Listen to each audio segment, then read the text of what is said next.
जिना बड़े गुनाहों में से एक बड़ा गुनाह है मेरे भाइयों, और जो शख्स जिना करता है ये गुनाह उसे परेशानियों में घेर लेता है। सबसे पहली परेशानी जो एक जिना करने वाले शख्स को होती है कि उसकी यादाश्त में कमी आ जाती है।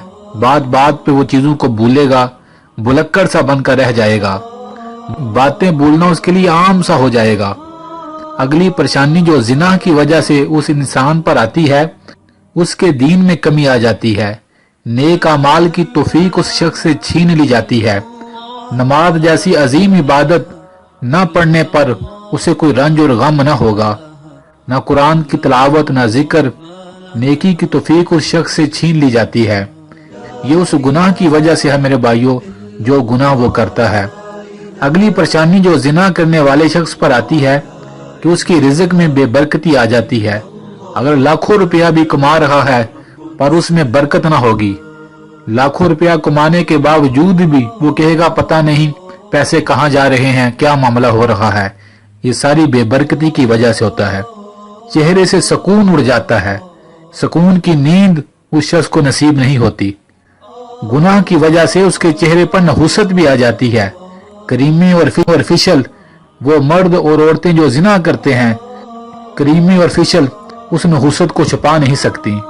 अगली परेशानी जो जिना करने वाले शख्स पर आती है, जो सबसे खतरनाक है, कि नेक लोगों से उसे बुग़्ज़ हो जाता है। जो औरतें जिना करती हैं, अगर कोई औरत उनके सामने पर्दे में आ जाए तो उन्हें गुस्सा आएगा कि इसने पर्दा क्यों किया। जो मर्द जिना करते हैं, अगर उनके सामने कोई नेक शख्स आ जाए या कोई दीन की बात बताई जाए तो उन्हें इस बात पे गुस्सा आने लग पड़ता है। ये सारी नहुसत है मेरे भाइयों और बहनों, जिना की वजह से। ये सबसे खतरनाक बात है कि नेक लोगों से नफरत उनके अंदर बढ़ जाती है। ये जिना की वजह से है। अगली परेशानी मेरे भाइयों और बहनों जो जिना करने वाले शख्स पर आती है कि उसकी दुआओं से असर उठ जाता है। वो अल्लाह ताला से शिकवे करने शुरू हो जाता है।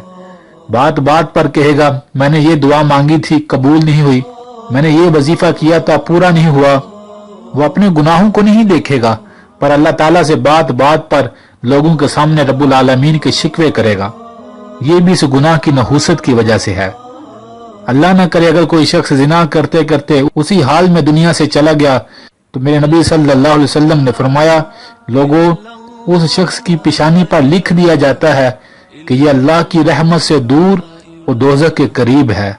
मेरे भाइयों और बहनों, इस गुनाह से बचना चाहिए। इंसान को अल्लाह की रहमत से नाजायज फायदा नहीं उठाना चाहिए।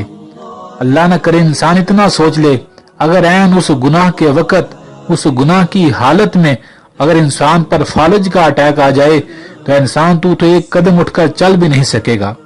ये तो अल्लाह की रहमत है, वो अपने बंदों को डील दे रहा है कि मेरे बंदे पलट आए, मौत से पहले पहले तौबा कर लें। मेरे भाइयों और बहनों, अगर कोई शख्स इस गुनाह में मुब्तला था तो उसे चाहिए सच्चे दिल से तौबा कर ले। अभी सांसें चल रही हैं, अभी की हुई तौबा पर सारे गुनाह माफ हो जाएंगे।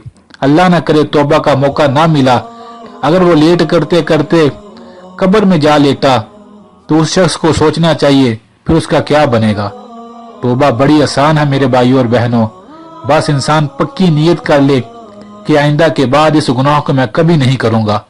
पक्की नियत करके अल्लाह की बारगाह में माफी मांगे, अल्लाह मैं ये गुनाह करता रहा, ऐ मेरे मालिक मैं तेरा बंदा हूँ, तू करीम रब है मेरा, मेरे गुनाहों को माफ फरमा। बस इतने से बोल बोलने हैं मेरे भाइयों और बहनों, अल्लाह सालों के उसके गुनाहों को अपनी रहमत के सदके माफ फरमा देंगे। और उस शख्स का शुमार इन बोलों के बाद अल्लाह के गुनहगारों से निकलकर अल्लाह के नेकों में शुमार होगा। अल्लाह से दुआ है अल्लाह तमाम उम्मत को इस कबीरा गुनाह से अपनी हिफाजत में रखे।